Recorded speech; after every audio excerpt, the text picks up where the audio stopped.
اس کی تین کیفیات ہو سکتی ہیں کیوں اللہ کی طرف سے یہ چیزیں آتی ہیں۔ سب سے پہلی شے ہے، اب وہ جو آیات میں نے سنائی تھی وہ سن لیجیے پہلے ترجمہ۔ سورہ تغابن میں فرمایا ما صاب من مصیبت الا باذن اللہ، دیکھو کوئی مصیبت تم پر نہیں آ سکتی، نہیں آتی مگر اللہ کے اذن سے۔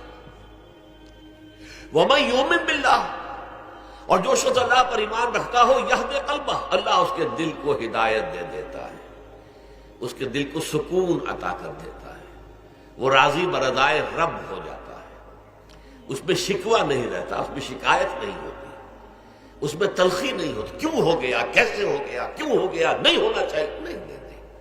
یہ سارا جو پیچ آدمی کھاتا رہتا ہے نا اندر ہی اندر، وہ جو پیچ کھا رہا ہے یہ سب پیش نجات نہیں گئی۔ برو کشید سے پیچا کہ ہستمود مرا، چے اقدہا کے مقام رضا کشود مرا، یہ پیچ کھانا جو ہے پیچا کے ہستمود، اس سے اللہ تعالیٰ نے مجھے نجات دے دی ہے مقام رضا کے ذریعے سے۔ کتنے بڑے بڑے عقدے میرے حل ہو گئے اس مقام رضا سے، چے اقدہا کہ مقام رضا کشود میرا، میرے تو بہت سے عقدے اس سے حل ہو گئے۔ اس حوالے سے ایک موٹی بات تو یہ ہو گئی، لیکن اب اس کو تین حصوں میں تقسیم کیجیے۔ پہلی بات یہ کہ یہ اللہ کی طرف سے آزمائش کے طور پر آتی ہے۔ آزمائش، میرا بندہ اس پر صبر کرتا ہے یا نہیں، یا میرے خلاف بکواس کرنے پر آمادہ ہو جاتا ہے۔ اللہ تو ایسا ہے، اللہ نے تو ہم پر کبھی کرم کیا ہی نہیں ہے، اللہ تو ظالم، معاذ اللہ معاذ اللہ معاذ اللہ۔ کہیں ایسا تو نہیں، میرا بندہ جو ہے تکلیف کو جھیلتا ہے میری وجہ سے، یہ سمجھ کے کہ اللہ کی طرف سے آئی۔ یہ سب جو ہے یہ بہت بڑی کامیابی ہے اگر انسان کو حاصل ہو جائے۔ اور اس صبر کے نتیجے میں دو اور باتیں پیدا ہوتی ہیں۔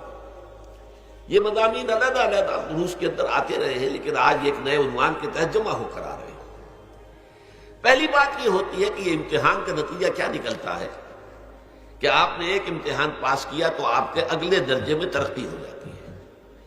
5ویں کا امتحان پاس کر لیا نا تو 6ٹھی میں جائیں گے، اب 6ٹھی کا امتحان پاس کریں گے تو 7ویں میں جائیں گے، 7ویں کا پاس کریں گے تو 8ویں میں۔ درجہ بدرجہ انسان کی دینی، ایمانی اور روحانی ترقی کا ذریعہ یہ آزمائش ہوتی ہے۔ جتنا اس میں صبر ہوگا، جتنا اس میں تسلیم و رضا جو ہے آپ حاصل کرتے جائیں گے تو آپ کے درجے بلند ہوتے چلے جائیں گے۔ آپ کا امتحان کڑے سے کڑا آئے گا، بڑے سے بڑا آئے گا، مشکل سے مشکل تر آئے گا۔ ایک وقت میں MA کا امتحان بھی آپ کو دینا ہوگا، ایک وقت میں ہو سکتا ہے PhD کے لیے تھیسس آپ لکھیں، پھر اس کے اوپر جو ہے ٹیم بیٹھی ہوئی اور آپ سے وہ بحث کرے، جرا کرے آپ سے، وہ بھی کرنا ہوگا۔ لیکن یہ کہ اگر پرائمری ہی میں فیل ہو گئے تو اس کا سوال ہی پیدا نہیں ہوتا کہ کبھی آپ MA کا یا PhD کا تھیسس بھی لکھیں۔ اور اسی کو دوسرے انداز میں کہا گیا ہے قرآن مجید میں، وَلِيُبْلِيَ الْمُؤْمِنِينَ مِنْهُ بَلَاءً حَسَنًا۔ اصل میں ابلا کہتے ہیں، بلا یبلو جو ہے عربی زبان میں آتا ہے آزمانا۔ خلق الموت والحیات لیبلوکم ایکم احسن عملا، یہی معنی ابتلا کے میں، ابتلا یبتلی آزمانا۔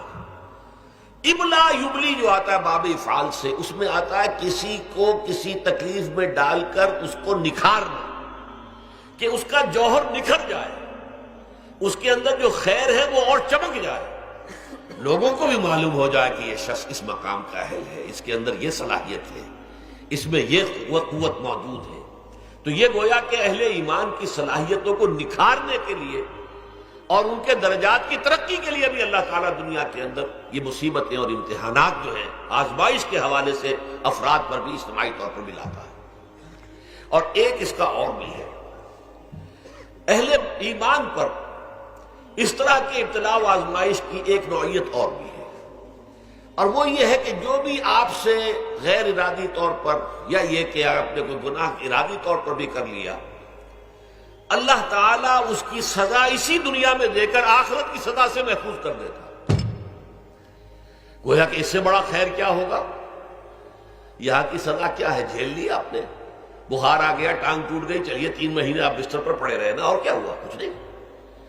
لیکن یہ کہ آخرت کی سزا ملتی ہے بہت عظیم ہوتی ہے، لہذا کفارہ بناتا ہے اللہ تعالیٰ گناہ، ان جو بھی گناہ ہو گئے ہیں، غلطیاں ہو گئی ہیں، ان کا کفارہ اللہ تعالیٰ بندہ مومن کے لیے، حضور کی ایک حدیث ہے، اس کا متن مجھے اس وقت یاد نہیں ہے، کہ مومن کا معاملہ عجیب ہے، اسے کوئی تکلیف پہنچتی ہے صبر کرتا ہے، وہ اس کے گناہوں کا کفارہ بن جاتا ہے، اور اگر کوئی خوبی ملتی ہے تو اللہ تعالیٰ کا شکر ادا کرتا ہے، اس کے درجات بلند ہو جاتے ہیں۔ تو یہ معاملہ جو ہے اللہ تعالیٰ کی طرف سے بندہ مومن کے حق میں خیر، کہ در حقیقت اس کے ان گناہوں کی پاداش کہ جو اس نے یہاں کر لیے ہیں، یہی دنیا میں دے کر دھو دیا جائے، پاک کر دیا جائے۔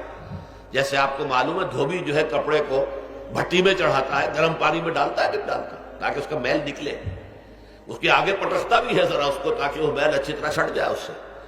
اسی طرح اگر دنیا میں ہمارے میل چھٹ جائیں، دنیا میں اگر ہمارے گناہ دھل جائیں، تو یہ بڑے نفع کا سودا ہے، بڑے نفع کا سودا ہے، بڑے نفع کا سودا ہے۔